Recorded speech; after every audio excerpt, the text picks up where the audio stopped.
Welcome to a special edition of With Nyasha Michelle podcast, and it's guaranteed to be an exciting one. Why? Because I am at the Lux Afrique Polo Day. I've got fashion, culture, and of course, polo. Here's how it went. It is all about Lux Afrique Polo. I, dressed a little bit extra special for you guys, and then I found the captain. The man of the hour over here. Molawa, how are you? I'm all right, thank you. Yeah, good. Not bad. Yeah. I saw you doing your thing, earlier on. Yep, galloping on horses, yeah. Galloping on horses, that's it. So if you guys are wondering what we're talking about, Lux Afrique Polo is an amazing event that happens annually here in the UK. And it's about, 2 games that happen during the day? Yeah. There's a whole lot more that happens, but I want you to talk to us about what you do and why it's so special. Yeah, so we bring together, I think, just a celebration of Africa. Yeah. We bring together the best of Africa. We play Africa versus Africa. The teams are actually strategically called Love in a different African language. So we've got 4 teams today. All the team names are Love in an African language. So that's a little exercise for your subs to, find out which language it is. So my team's called Yide, I think. So it's Love and versus Love, and we're bringing together sort of African excellence, African polo, culture, fashion, music. As you can see, like the colours is beautiful. Yeah. And I help organise all the polo for this. So it's also a bit of a task as well, getting all the horses and all the players. There's probably about 50 plus horses here. Wow. 16 players, 4 umpires, so it's a big sort of event. It's a big festival. Yeah, it's a lot, and it's something that a lot of people, including myself, look forward to every year. This is not my first time here. It's not my second time either. We're not gonna count how many times I've been here, but that's because I really enjoy it. It gives you this exposure to Black excellence, right? Yeah, so polo playing is something that a lot of Black people don't necessarily see themselves doing. Correct. Which I think is just terrible, guys. What are you doing? Yeah, so tell us a little bit more about what polo is and why you also think we as a people need to be, getting to know more about it. Yeah, polo is usually dubbed the sports of kings and the king of sports. Ooh. It's quite literally is the sport of kings. So it's and we're a continent of kings and queens. So why not? Black people can play polo, and that's why we're here, and that's why we're sort of making this happen and pushing this movement of Black people and playing polo and trying things that we don't sort of we're not normally seen to be doing, if you get what I mean. So that's really important that we push events like this, like Lux Afrique. It's important that you guys come and support us, because we can get the word out there and get more people playing polo. So I have a question that I want to just ask you, which I think some people might be thinking: do people play polo in Africa? The answer to that is yes, and quite a lot. And it's one of the things we're trying to showcase as well, is African polo. So I got into polo because my business partner is from a big polo playing family in Nigeria. So his dad played polo, plays polo. His dad's dad used to play polo. So we're talking 3 generations of Black, polo players. So it's heritage. It's something that we used to do and something that we do, and we need to showcase that. And obviously we're here in England, and we need to keep showing that Black excellence and Black polo. And I was talking to some people just now, and it's like this is the first time we're seeing a Black person on a horse. Wow. So it's great, and that's the kind of feedback we want. We want people to be like, yes, I want my kids to get into polo, because polo is an amazing sport. It teaches you a lot about taking care of an animal, taking care of something that you have to be nice to, and you have to be responsible for, which are the horses, the amazing horses that we play with. It teaches you a lot about life, and so it's something that we're definitely very, very keen to push and put out there is Black polo. Yeah. Yes. Before we finish, I want to ask you, what countries in Africa play polo? If you know, of course we know Nigeria, so Nigeria, Ghana, Kenya, The more appropriate question is probably what countries in Africa don't play polo, Okay. and that might be where a better place to start from, because you can name so many countries. You know, South Africa, Morocco. You know, there's so many countries. You know, probably nearly all African countries have polo in them. So yeah. Okay. All right. All right, Molawa, I need to ask you a question that I ask every guest who comes on the podcast, which is one defining moment that set you on the path that you're on today? Oh wow. As a polo player. As you can answer it whichever way you want to. Oh God, that's a question. What is one thing that set me on the path that I'm on today? It's probably going to university in Nigeria. Really? Yeah, it is meeting my business partner and my lifelong friends, who I also play polo with. It was, meeting them at uni in Nigeria changed my life. Without them, I most certainly will not be here today. And of course, you said that your business partner is the one that introduced you to polo. From the polo playing family in Nigeria, yes, exactly. So without meeting him in uni in Nigeria, we wouldn't be here today. Speaking of you being a black man playing polo, what was it like entering into that world as a black man, and how did it shape your experience and your view of polo as a whole? I think for me, that was sort of one of the main sort of experiences I had from playing polo is, you know, the world's my oyster. I can really do anything I want. And we are doing it today. We're playing polo on one of the biggest stages in the world, really. And I started from just taking a positive step forward in my life and changed my life. Okay. Have you ever felt underestimated in that world? Yeah, every day. Really? Yeah. Tell me about it. Yeah, because, you know, people see you playing polo as a black person and immediately think, you know, you're not supposed to be doing it. Just unconsciously, and just think, oh, that's not your scene, what are you doing there? And every time you get on a horse, it's a reminder that you don't have to conform to what society thinks or the box society puts you in. Yeah. You can actually come out the box and do what you want and chart your path forward. Yeah, I think that's really important, and I'm always inspired to find out from people who are taking space in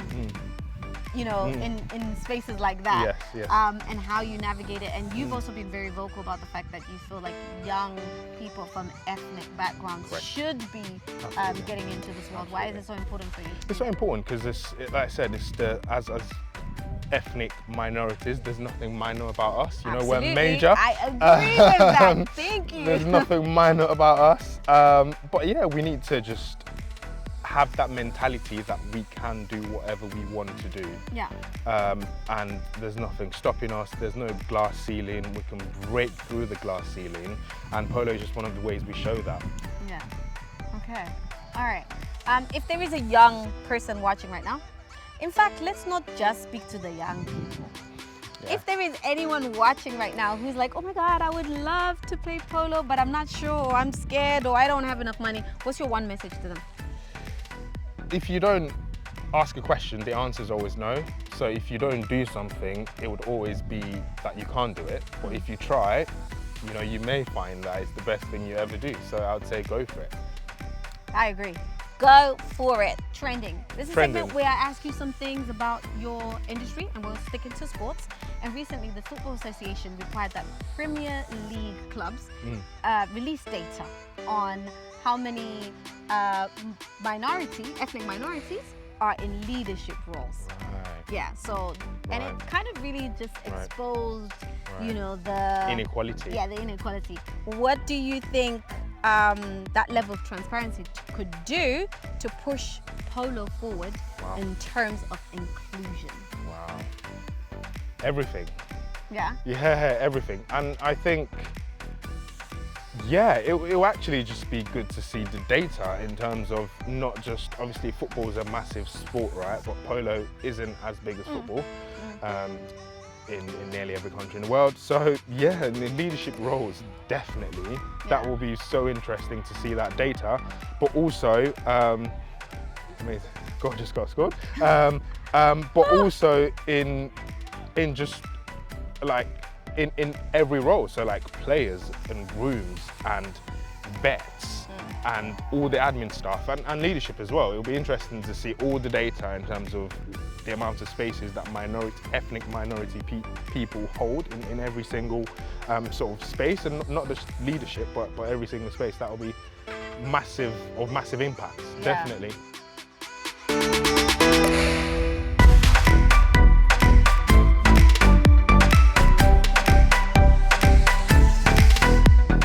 Okay, so he is spotted at Lux Afrique Polo.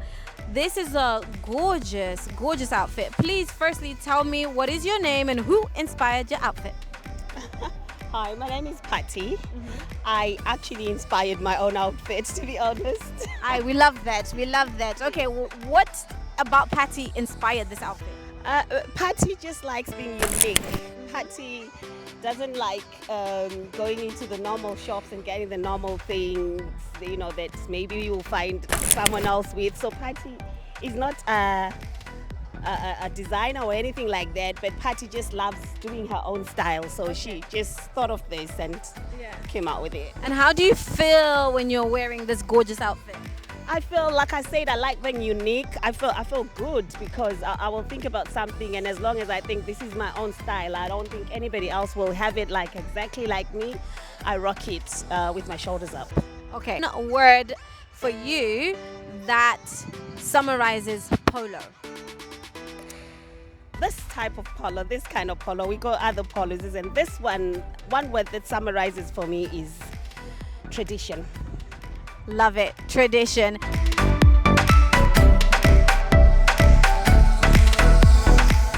The one and only chess guy, Tunde Onakoya. I said your name right? Good one.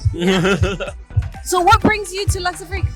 It's my first time here, so we're actually collaborating with them to do a simultaneous chess exhibition here, and you know, we're just finding a way to like blend luxury, prestige, you know, culture. Look at how this is so colorful and glamorous, but also put a very deep, meaningful cause behind it. So I'm here, I'm doing a simultaneous exhibition to raise funds for charity, And so for those, I know who you are, but for those who do not know who you are, please tell them a little bit about yourself and what you do and why so many people should get to know what you do.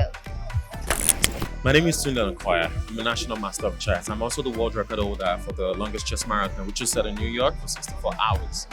And what I do primarily is I use chess as a tool to provide educational opportunities for children in Africa, out-of-school children. So we build schools, we help innovate schools, we help set up chess programs because, hey, we need to raise a new generation of thinkers. We need to look out for the kids because they're the future of our continent. So, and I believe a gathering like this is African excellence, right? And you know, so it feeds, you know, finally into like our vision for what the future of Africa should be.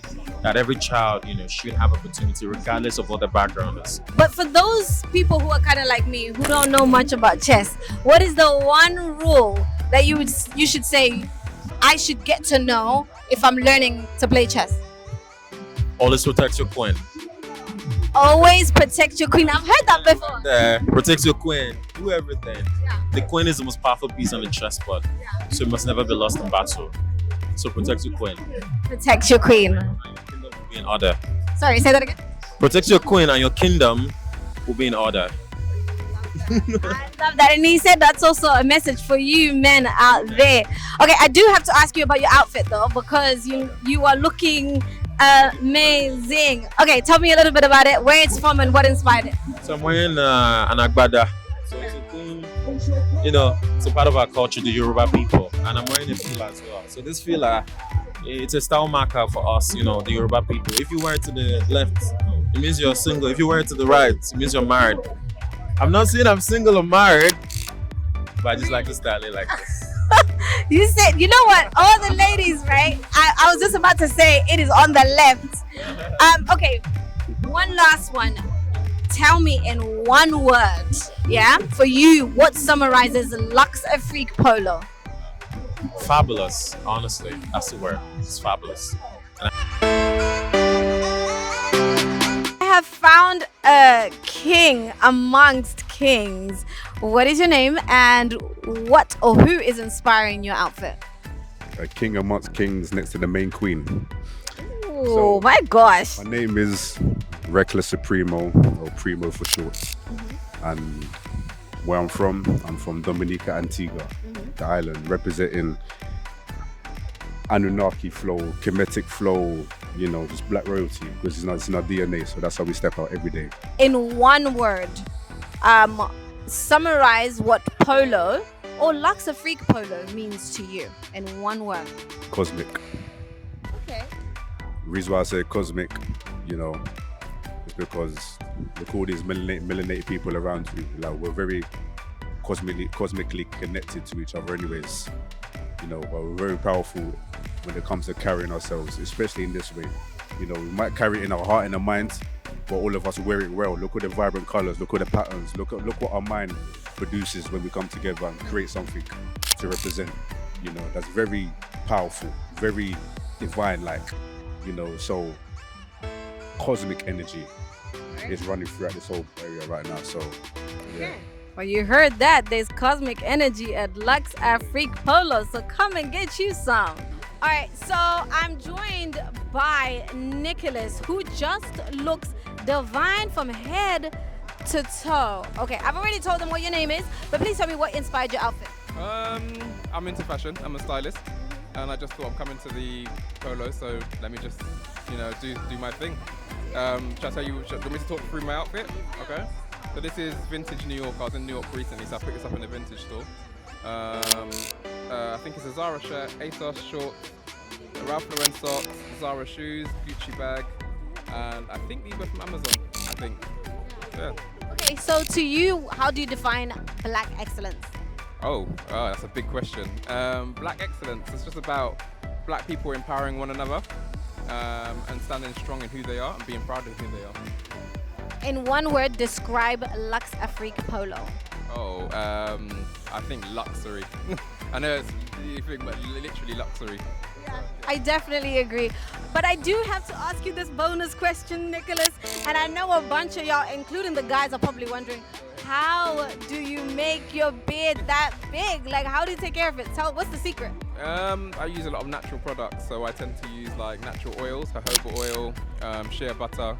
I just try and stay away from anything chemically processed and just natural.